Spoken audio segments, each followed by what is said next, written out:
Practically شیعہ جو ہے وہ 17 ربیع الاول کو منا رہے ہیں، اہل سنت میں جو بریلوی مکتب ہے وہ 12 ربیع الاول کو ایمفیسائز کرتا ہے، جبکہ اہل حدیث اور دیوبند 9 ربیع الاول کی بات کرتے ہیں۔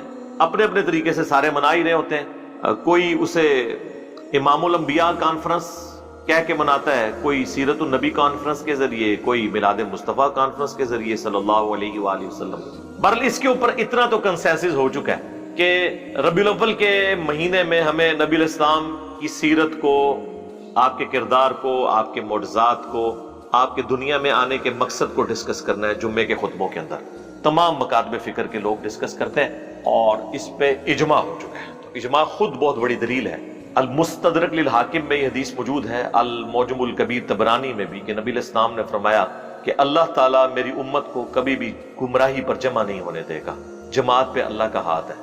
جماعت سے مراد یہ پارٹیاں نہیں، یعنی پوری امت جس چیز کو صحیح سمجھ رہی ہوگی وہ درست ہوگی۔ اس حد تک تو امت صحیح سمجھتی ہے کہ محرم میں اہل البیت کا ذکر ہو، رمضان میں رمضان کا ذکر ہو، روزوں کا ذکر ہو، اس کے مسائل بیان ہو، ربیع الاول کے موقع پر نبی الاسلام کی شخصیت کو ڈسکس کیا جائے۔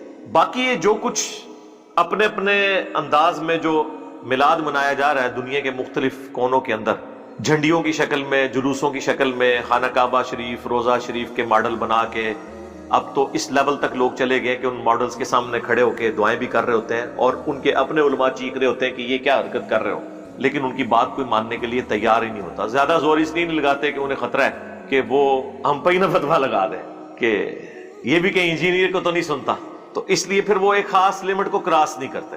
یہی ہوتا ہے جب آپ سنت کے راستے کو چھوڑتے ہیں تو پھر ایک ایکسٹریم لیول تک چیزیں چلی جاتی ہیں جو آپ کے قابو نہیں آتی۔ ہاں، جہاں تک اللہ کو منظور ہوتا ہے وہاں تک اللہ تعالیٰ کی غیبی تائید ہوتی ہے۔ تو غیبی تائید اس لیول تک تو ہے کہ ہم ربیع الاول میں ڈسکس کریں، کیوں نہ کریں، یعنی اس سے بڑا کوئی موقع نہیں ہے کہ نبی الاسلام کے پیدائش کے مقصد کو، آپ کی سیرت کو، آپ کے معجزات کو، آپ کی صورت کو، ان ساری چیزوں کو ڈسکس کیا جائے۔ اس میں کوئی دوسری رائے نہیں ہے۔ یہ تو بہت بڑی بدبختی ہے کہ کوئی اس مہینے کے اندر ان چیزوں کا ذکر ہی نہ کرے، اور ہر اوٹ پٹانگ ٹاپکس جو ہیں وہ اپنے جمعے کے خطبوں کا حصہ بنا لیں۔ پولیٹیکل ٹاپکس بھی، اپنے فرقوں کے فضول قسم کے ٹاپکس، ان کو تو ڈسکس کریں، اور نبی الاسلام کے دنیا میں آنے کے مقصد کو، آپ کے میلاد کو، آپ کی سیرت کو، آپ کی صورت اور معجزات کو ڈسکس نہ کرے، تو یہ تو بدبختی کسی کی ہو سکتی ہے۔ اور اس لیول پہ چیزیں شروع سے چلتی آ رہی ہیں۔ ہمیں اختلاف ان چیزوں کے اوپر ہے جو یہ بعد میں چیزیں مطلب اس لیول پہ ایڈ ہوئی ہیں کہ آج وہ قابو نہیں آ رہی کسی، اس کے اوپر ہم بات کرتے ہیں وقتاً فوقتاً، اور احسن طریقے سے اپنا پوائنٹ آف ویو لوگوں کے سامنے رکھتے ہیں۔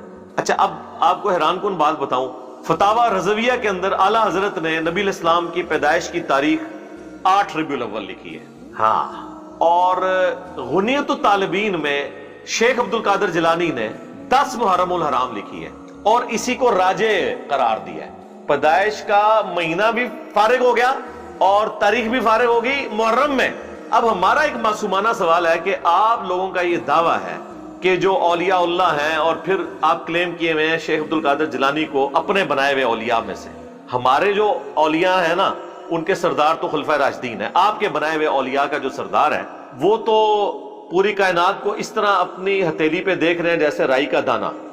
ویسے رائی کا دانہ بھی ہتھیلی پہ اتنے غور سے نظر نہیں آتا بغیر اینک کے، پتہ نہیں کیسے دیکھتے ہوں گے وہ۔